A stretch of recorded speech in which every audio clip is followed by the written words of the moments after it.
All right. So we're now recording. Hi, Ilze. How are you doing? Mpho, how are you?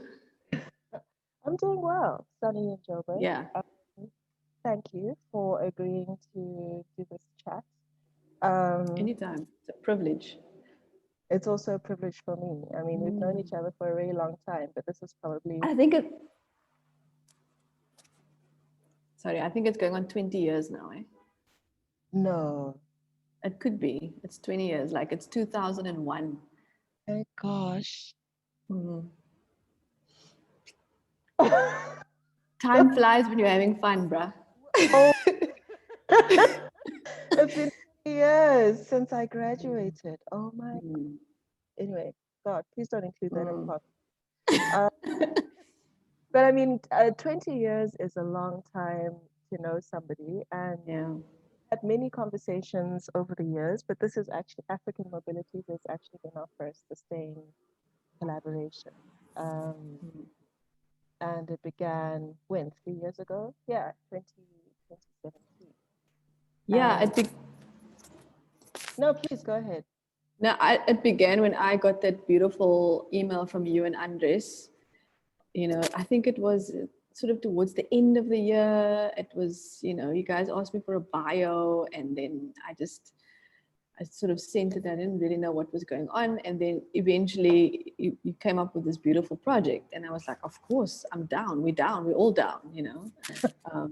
So yeah, thank you for including us. And I mean, I think that even like the birth of African Mobilities was such it had a difficult birth as many things and many people do, because I know that when I was invited to curate an architecture exhibition, my first impulse was that architecture exhibitions cost a lot of money, and I'm not sure who the audience for that kind of work is.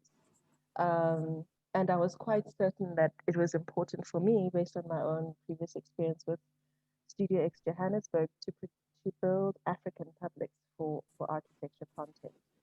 So the challenge was really around, how does one curate an exhibition in Munich while also building publics for architectural content on the African continent? And also, as I'm sure you're aware, or actually, I don't know whether what your position on something like this might be, but for me, a lot of the African architecture that receives global recognition tends to bypass African architects. So it's like architecture projects in Africa, but not really African architecture by African architects. And that a lot of the imagining that's happening around like what the future of African cities is largely not being scripted or authored by Africans themselves. So it seems to me that there was kind of like a gap in that, even before we get to questions around exhibition design. And I was so happy to be able to have that conversation with you at multiple scales. And because, we're both trained as architects, for us to actually be able to communicate in shorthand across multiple, to be able to communicate across like multiple bodies of knowledge. And that's something that I really appreciate about collaborating with Wolff Architects and working with you in particular, the fact that we're so sort of attuned to each other's sensibilities in some ways. They're very different, but they're attuned. So yeah. it was really an enriching process for me. But I wanted to ask you a question about your own practice, because I've known you for 20 years. Actually, it's more like 25. Yeah. Um, like you have demonstrated an incredible range in terms of your own practice as a designer, right? Yeah. So in some ways, I see the work that you do as somebody who's actually redefining what a design practice might be. And I was wondering if you could just talk me through like the range of things that you've done. Like you've written a book, Yeah. you've produced pamphlets, you've created exhibitions and tours of your own, in addition to designing beautiful architecture. So I just Yeah, wanted but we could yeah. talk a bit about your own sort of design philosophy or your own understanding of practice. Sure. But before we do that, I just wanted to expand on what you just said now about African designers and African architects not featuring prominently actually in its kind of this paradox where there's this kind of global visibility on things that are coming from Africa, but then there's a sort of contradiction that there isn't this rich ground or this kind of plowing of knowledge around that project. So that is the one thing that I really appreciated about African Mobilities, is that it's not just about designing a discrete exhibition for museum goers. It was around developing a public culture, which is basically the interest why I'm interested in architecture, developing a public culture, but also in this case an African and Black African culture around architecture. So that was fascinating for me, that even the run up to the Munich installation was carefully thought about and was carefully orchestrated. I feel like our collaboration is very much around, can very much be compared to a kind of a jazz band, where you have a curator, you've got your musicians, you've got your groove, you've got your thing, and everybody's got the instrument, but it's being led by, obviously, this is now obviously African Mobilities, the jazz band, and Mpho is the bringer of everybody together. And we've all got our instruments, and you then basically sort of, we perform in that space. So that takes a lot of trust, which you've given us. It's amazing, and it gives you a certain freedom. There's a beautiful sort of, your curatorial statement was, the score of this jazz band. There's a score. There's like a nice kind of notation. We know the rhythm. We know the kind of jazz content. We know the musicality, the harmony. But within that, there's a kind of an improvisation that is allowed, and that's kind of me around music, was such a way of being a kind of a analogy to your process, and our practice is very much in line with it, so trying to think through what is the kind of rhythms, what's the what is the instruments we're going to use. We don't necessarily use the same instruments for every single piece, so it's how does one negotiate that, and how does one perform within that structure. It's so incredible to me that you would use a jazz analogy for the design and curatorial practice, because the whole time I've been like in a state of complete angst, because I'm not like an architect with a capital A. I don't have a master plan. I just know these incredible people who do amazing work, and I'm just like, let's do this thing. And I don't always have like an a priori understanding about like what they're going to do, or so. You being Munich and like installing the exhibition, you're like, Mpho, where's the work? I'm like, it's coming, it'll be there, and I trust that it'll be there, and it was there, and it's beautiful, It's coming. But so this idea of like trust, but also rhythm and composition is such an interesting analogy, and it's one that I discussed very briefly with Abdul Malik Simone in a very different discussion about how to read African urban spaces, where Tim, when I read your work and I read the way that you interpret different African urban environments, for me it feels like I'm reading music. And then you talk a lot about the kind of the compositional, the improvisational, and I remember like having such a strong sense of that in his own work. So the idea that you would read music in my method is incredible, because jazz has actually been the soundtrack to my entire life. Of course, I like 5 years old, and like my dad would be blasting Miles Davis on a Saturday morning. So it's like the most normal thing for me to wake up to the sound of jazz music. Amazing. It kind of regulates the way that I think and move in the world. But I also know that when you were designing the exhibition, that there was a song that you yeah. I mean, I didn't grow up with the privilege of listening to jazz like you did. My parents were into like more soul music, and I mean, it's just music at the end of the day. It shouldn't be real comparison.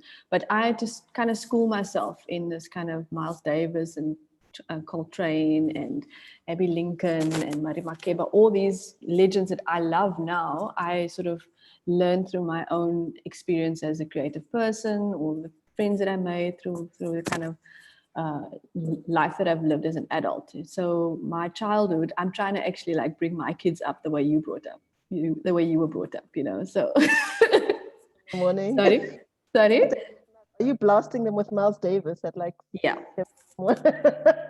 Coltrane, Alice Coltrane, Miles Davis, Abdullah Ibrahim, you know, Johnny Diani, the Blue Notes, local and, you know, global, and, you know, just for myself, and especially during this time with our kind of forced isolation, music was a lifesaver.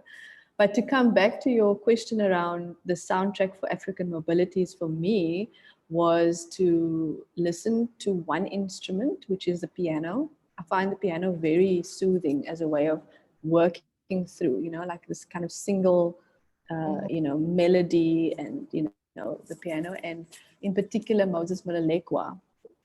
There's one album that I came across during the process of this project, which was Darkness Pass. And it's incredibly meditative, you know, and I think there's a kind of a meditative process that you need to force yourself into when you're tackling a creative project. You know, it's very difficult actually, you know, but you got to kind of force yourself into this meditation. And I found that particularly that album that he recorded quite towards the end of his, I mean, he's also had a very sad life. But that was the last album that was recorded. And it was him on a piano, and every track on that album is called Darkness Pass.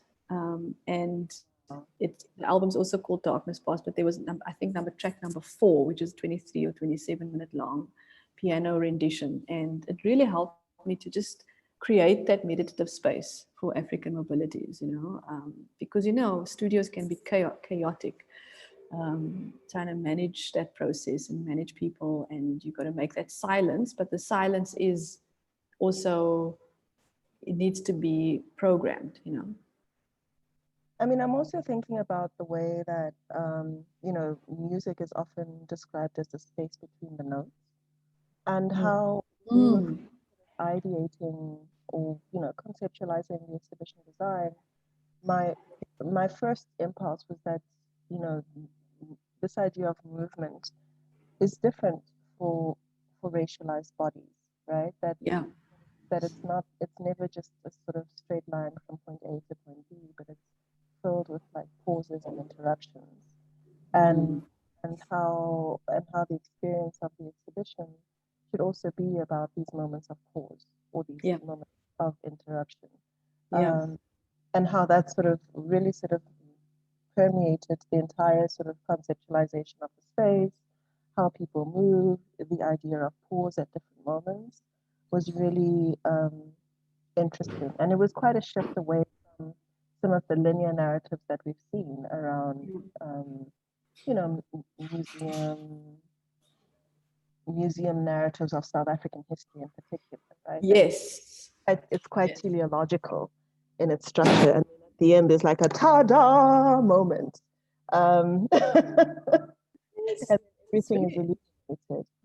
So this idea of like how those pauses are constituted and how they're articulated is something that was really interesting for me to observe in your own design process. And those maquettes, like many, many different maquettes. They were fun. Can you just tell me a bit more about your process, and also like maybe some of your own sort of so I want to pick up on this idea that you just brought up, which is this idea of linearity, you know, and really this is where our 20-odd year friendship really is useful, because we all saw that as young students, and we hated it, you know. We couldn't, like, it was just like we just didn't like this very neat way of arriving at something, and the something wasn't satisfactory. And I think we're kind of talking about the kind of museum designs that we were fed at architecture school in the 2000s and, you know, the late 90s and so on. And it was a particular moment for our country, and it was, you know, we were right in the middle of that. You know, suddenly we needed these spatial practices to accommodate the Rainbow Nation, you know, and the Rainbow Nation needed a neat linear story, and we With were no, both like, with no contestation, with yeah, no contestations, no challenges, just a kind of smooth transition. exactly. And we were both kicking against that, you know. And I think African Mobilities gave us an opportunity to both explore that and explore the possibilities. But we also got these 3 very regular boxes from the museum, right? So how does one do that with this really beautiful infrastructure in a way, you know, these 3 halls, you know, that are well lit, beautiful, you know, it all these neat German boxes. And even I'm not to take away from like Andres and them, but like they are extreme, that they kind of, you kind of have to work hard to not to make a linear project, right? In those 3 boxes. And that is what we were trying to do. And that's what we're trying to, that's where all those maquettes came from, you know, just like, how do we just fold? How do we make a into the hall that is about an open-endedness, you know, not about like, this is now where the exhibition ends, you know, because that is what those 3 rooms kind of dictate. So yes, I think we need to constantly refuse, because we need to constantly refuse these linearity, and kind of So always, I think that this is also where architecture for me is really fascinating, because the position, it doesn't end with refusal, right? That the refusal is yes, actually the creative process yes, to find lines of flight, yeah, alternatives, different ways of inhabiting spaces yeah, that want to dictate a particular kind of structure. And yeah, so the maquette, I mean, the maquettes themselves could have also been very obedient, but they're yeah, not, no, right? you're unruly. They were so unruly. They kind of, everybody in the studio were like, "What's going on?" They were unruly, but there were 3 different um, like materials. There was the white paper, there was the brown paper, and the black tape. It puts it together.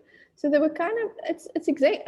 The jazz thing really comes in again. You know, you've got your instruments, you've got your, you know, your very simple materials, and you do fun things with it, you know, and you kick against, and you use it to improvise, you know, and then from there you begin the process of composition, which is what we did. You know, we did it together. You know, you would come into the studio and you say, I don't like this model. Maybe this could work for Aisha's work. Maybe this could work for Global Africa Studio. You know, I mean, it's a composition that we make, you know. So our role, our studio's role was to provide the various parts, you know, that we can then begin to compose this thing together.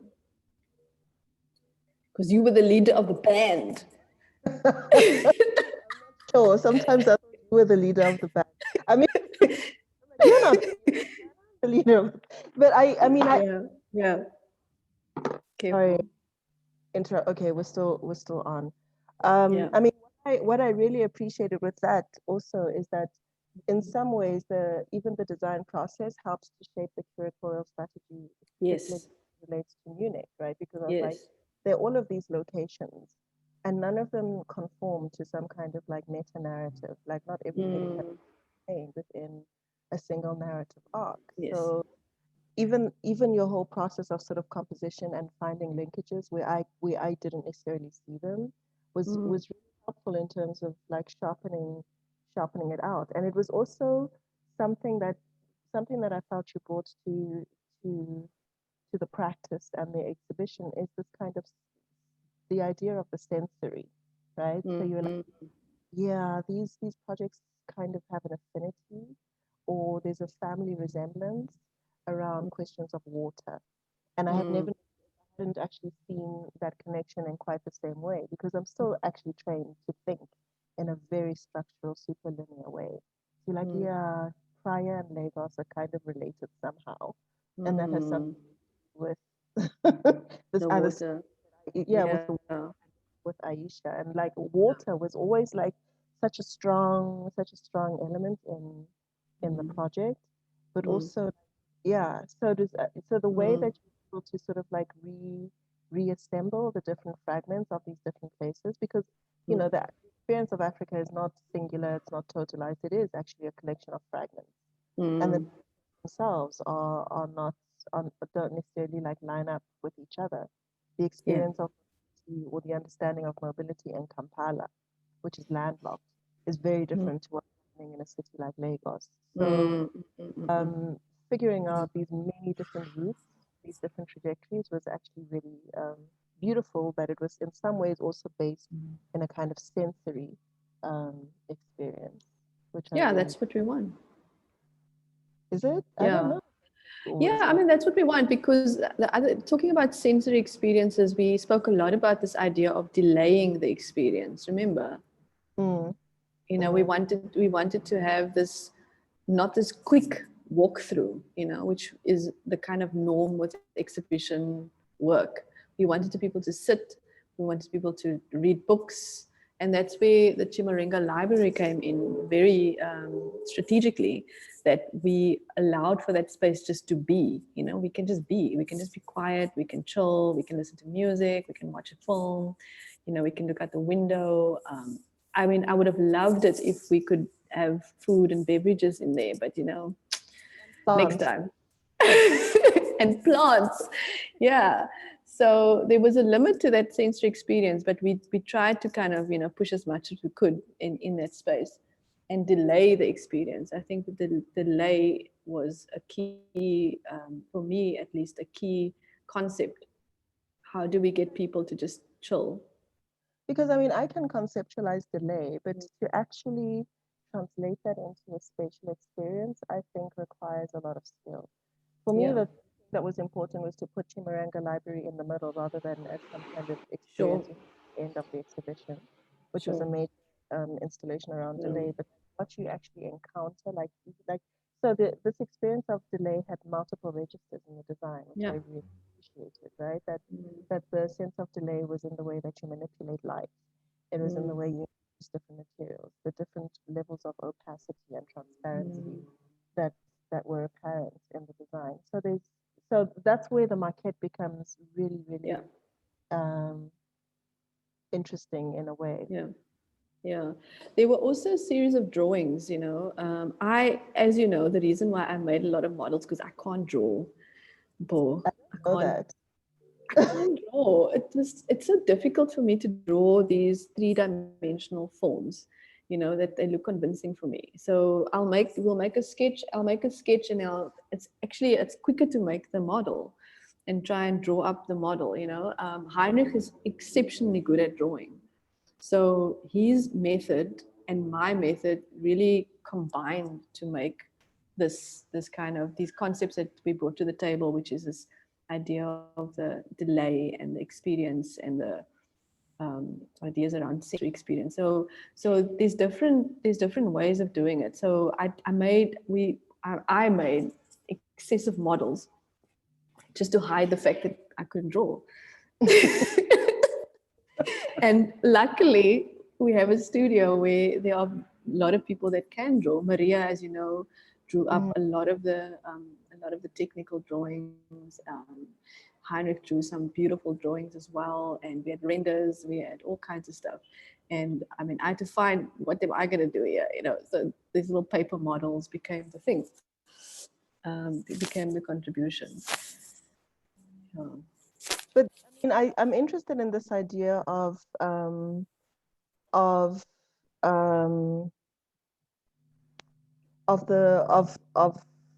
working with very humble materials, because I remember when you proposed it, I was just like, we're not working with humble materials. People always work with humble materials when they talk about Africa. None of that. Not having it.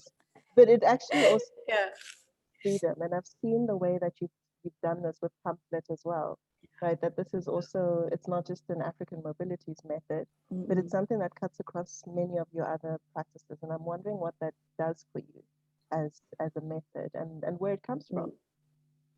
Freedom is exactly, you know, it's that kind of search for freedom. I don't want to be bogged down I don't want to be bogged down with like technological obstacles. you know, if you want to do something, we can all write something. We can all put a book together, you know. Eventually it will have some technological contribution towards the project, but a lot of the time the technology actually overbears the whole thing and sometimes even kills it, you know. So it's to find that balance of high-tech technology, and I'm talking here about like digital platforms, like, you know, software, like, you know, all our magazines go through this process of desktop publishing. Why? And it all looks the same, you know, it all looks like, it feels the same, you know. So, and yeah, again, you know, we learn from people like Chimarenga, you know, they've got this kind of like, obviously everything is eventually digital and digitized, but there is a process of personal, you know, you can see the personal within the process, you know, through like drawings or handwritten things, and, you know, pasting in images and all that, you know. So I think it's important for us to see ourselves in the work, to just be able to make it ourselves too, you know. But why those three materials? The, what do you mean, the white paper And the black and the pen? yellow? I don't know. It's a the pamphlet sort of evolved around tape, and as a way of like finding other ways to bind the paper. Um, a friend of mine introduced me to the work of Bruno Monari, who was like a 1960s Italian 1960s Italian designer and educator. I mean, he educated kids over television in Italy, and they were always making books, you know. And Wow. this tape thing came through that, you know, through that process of making books with, you know. So it's kind of also like, how do we tap into our childhood of how we made things, you know, and being a little bit casual about it, you know. And I just really like tearing tape, you know, and that sound that it makes. And I started investigating what are the other kind of materials out there that one can do that, you know. It becomes this kind of material study, and then it becomes, what could the tape represent if we are using it to represent things in African mobilities. So the black tape sometimes represented in the models TV screens, monitors, or, you know, how things fold through, you know. And it became quite a like a motive in a way, you know, in the process. It can scales up and down. But you also use this method in pamphlets. Do you want to talk about Yeah, that as yeah. I mean, Pamphlet well? is a magazine. Sorry, I lost you there. Sorry, what is pamphlet, and like, Yeah. what is it? Where did it begin? Why did it begin? Pamphlet is a magazine that, well, it's a book. It's a book series, you know, that I started with a friend of mine. We did 2 editions together, Gadiolis and Alabama, and he's an artist. I think you know him, Kimang Waleleri. And we Right. just started experimenting around, how do we publish research, like around the things that we've been talking about. It was inspired by a conversation that I read between Kimang and Kwezi Gule, where they were just writing letters to each other around their ideas. And the conversation aspect of me of that that exchange was, I thought, could be beautiful in talking about issues like loss, social imagination, forced removals, all of that, you know, because um, yeah, these things have become quite, you know, institutionalized in a way, you know. Academics, museums, those kinds of things have taken over that narrative in a way. How do we as individuals begin to lament and meditate over that stuff, and how do we then make it into a public culture, you know, through a publication? So the pamphlet is it's like an object of obsession around one research topic, and very often around a spatial practice of some kind, you know. So neighborhoods, houses. In the last one, we did the documentation of Bessie Head's house in Serowe. Uh-huh.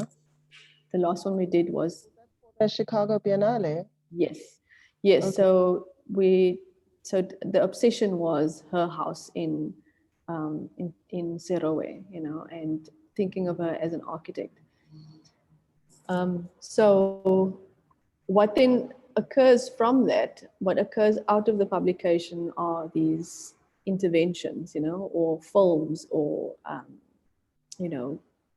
kind of gardening projects, like in Bessie Head's case, or, film screenings, as in the case with Alabama, or, archival projects, as in the case with Gladiolus. So the research really dictates how the form that it will take. I also found it with African Mobilities was that the book is a very useful tool just to like keep track of ideas, or just to be able to kind of hold the main ideas, So it's like the scorebook in a way, for musicians. So African Mobilities, there was a book, a pamphlet, if you want to call it, created, where it starts off with the curatorial statement, and then it sort of begins to set in motion the different contributors and the different ideas around how these contributors will be situated within the museum space. And also what I really found interesting with African Mobilities is that it's in a continuum. It's a continuum of projects, it's a continuum of, it was really a moving exhibition, moving in both sense, like I was moved in a kind of emotional sense, but also it was moving, the whole time. You were going from city to city, and I was just in awe of this project that's so mobile. And then there's a moment that are you okay? Yeah, we're fine. Oh, okay. Yeah, so I'm trying to put my phone on silent. Oh, you must put it on airplane mode. Yeah, I just did that. Sorry about the interruption. No, that's fine. Yeah, we're good. Yeah, so it was the book and the pamphlet is a way to hold a very mobile project and a very kind of splintered kind of sense of what research can do, It's just a record, essentially.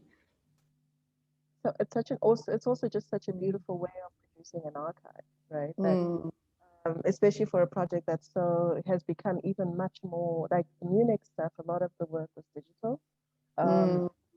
With African Mobilities 2.0, the entire project was completely digital.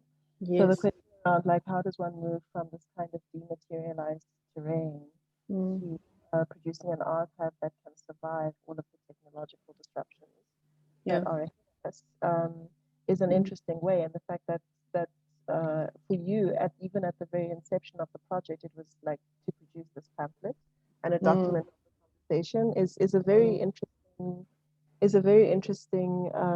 way to think about it. And before we had gone through this entire arc, right, from starting in 2017 to closing it out in 2020. The status of the archive was something that was constantly shifting for me. Yes, right? It was about this. This is an archive for the future. It's a capsule to the future, and it's also that, like, for me, African Mobilities was also so much about producing a para curriculum. All of the stuff that doesn't make it into the syllabus, but that's actually like at the, it's like the stuff that hits you in the gut, or that's like constantly, it's always in the atmosphere.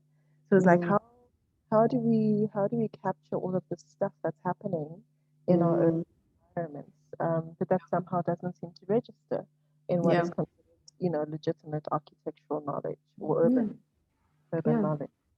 Yeah. No, definitely. And that's something that I could see from my very first encounter with you at architecture school. There was this constant sort of like, let's just make our own curriculum. This place is bullshit.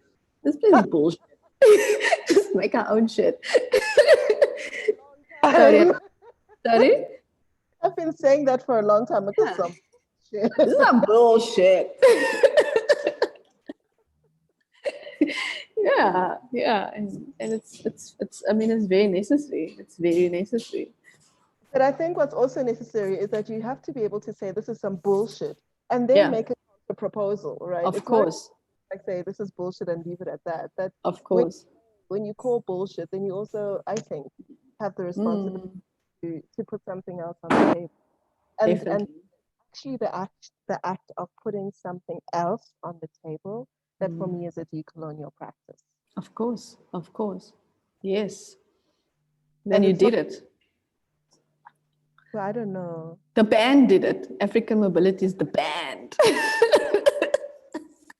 Also, like when I was thinking about like the, because like this year Yeah, and last year was supposed to be the traveling exhibition, which is now the yeah, digital exhibition because of COVID. But like the yeah, whole time, I was like, I need an orchestra. We yeah, need we need yeah, an orchestra. yeah. So, yeah, so the bands did it, and I think that maybe that's the, Mm, and this is something that Nolan Oswald Dennis said to me mm, at the end of the first iteration of the project, that our collective survival depends on our care and love for each other. of And course. in some ways, the Mobilities Project would not have been possible without buy-in from all of these incredible people.